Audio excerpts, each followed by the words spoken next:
Final Destination is back, baby. So we've got more big set pieces, more death, more people who we are turning out morbidly to see die. And in the year 2025, this franchise is still alive and well. Who knew? Hi everyone, Nico Lero here from the Silver Screen Dudes, and I want to give you my thoughts, feelings, review, score for Final Destination Bloodlines. And if you're new to the channel, if it's your first time here and you're not subscribed yet, please, if you do like movie content, do consider subscribing to the channel. I support mainstream and independent cinema here, classic movies, I support physical media.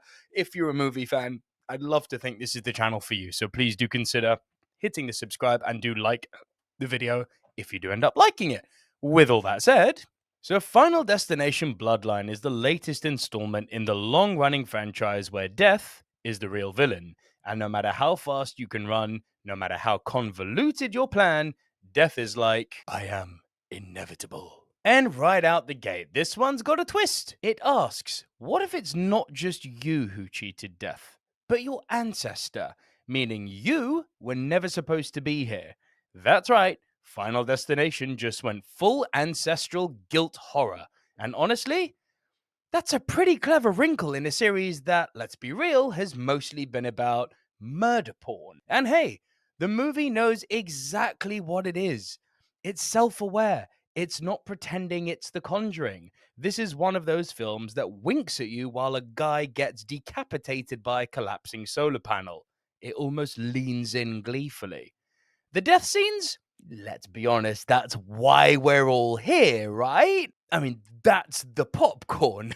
And in that regard, Bloodlines delivers. They're gruesome, creative, sometimes hilarious in that, oh no, oh yes, God no, but yes kind of way.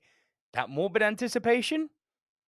Yeah, it's still alive and well in this franchise. The lead duo who play brother and sister, surprisingly good chemistry. Their dysfunctional family dynamic, not groundbreaking, but hey, it works. It adds just enough grounding to the chaos around them without getting all weepy about it. And can we talk about Tony Todd, the man, the legend, the man whose voice could make a nursery rhyme sound like a death sentence? This movie gives him a send-off. It's respectful, it's eerie, and it's absolutely earned. A final bow to a horror legend, RIP to the Candyman himself, Tony Todd. And perhaps the biggest compliment I can give this movie, it doesn't overstay its welcome. No fluff, no filler. A brisk runtime, in and out, just the way a Final Destination movie should be. Just before I get into the negatives, a quick shout out to a new friend of the channel. Not a sponsor, just a friend. The t-shirt I currently wear is from Film Threads, who I've been chatting with on Instagram recently. They've sent me this completely free and just said, hey, can you plug it on the channel? And to that I say, yes, absolutely. Because Film Threads, they make t-shirts that are film-inspired, but without having a massive branding across the front, which I actually really like. I find it really off-putting when you see something that just says Jurassic Park across the front. It's like, it's a bit on the nose, isn't it? But with Film Threads, what I love, as you can see here on this t-shirt, is that it's kind of like almost for real cinephiles. So this particular one is from Waterworld. It's the map to dry land.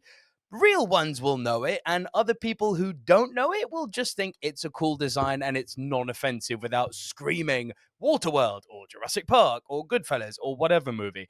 What Film Threads does, which I think is really cool, is they make these downplayed for cinephile t-shirts. They're pretty comfortable. I mean, they're really comfortable. No complaints. Yeah, check them out. I've put a link to their Instagram page in the description below. So yeah, do check them out. They're a good bunch of guys and gals over there. Film Threads, check it out. Now for the negatives, because this movie ain't perfect. Beyond the two leads, the supporting cast is rough. Like, I'm talking soap opera at 2 p.m. rough. They're either cardboard stereotypes or badly written parodies of cardboard stereotypes. You know the ones. The jock, the influencer, the emo. They don't feel like real people. They feel like checklist characters. And the direction just doesn't help.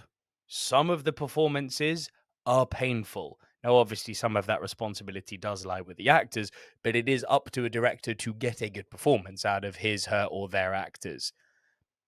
That hasn't happened here for the secondary characters. It's the kind of acting where you can see them trying and somehow that almost makes it worse.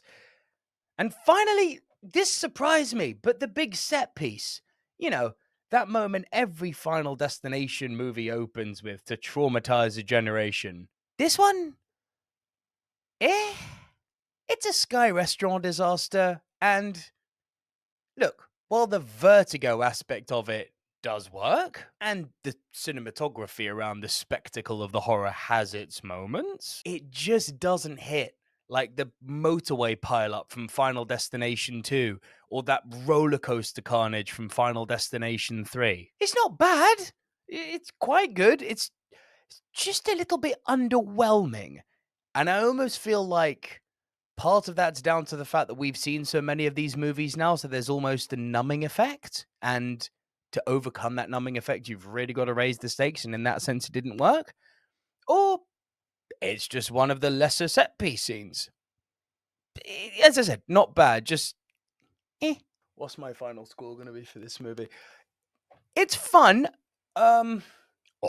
Overall, I'm going to score Final Destination Bloodlines 6 out of 10. It is a fun time if you're into this kind of thing. Final Destination Bloodlines, it's not a great movie, but it is a great Final Destination movie. It's dumb fun, but the movie knows it's dumb fun. It's very self-aware. It gets in, gets bloody, and gets out. There's some real creativity in how people meet their ends.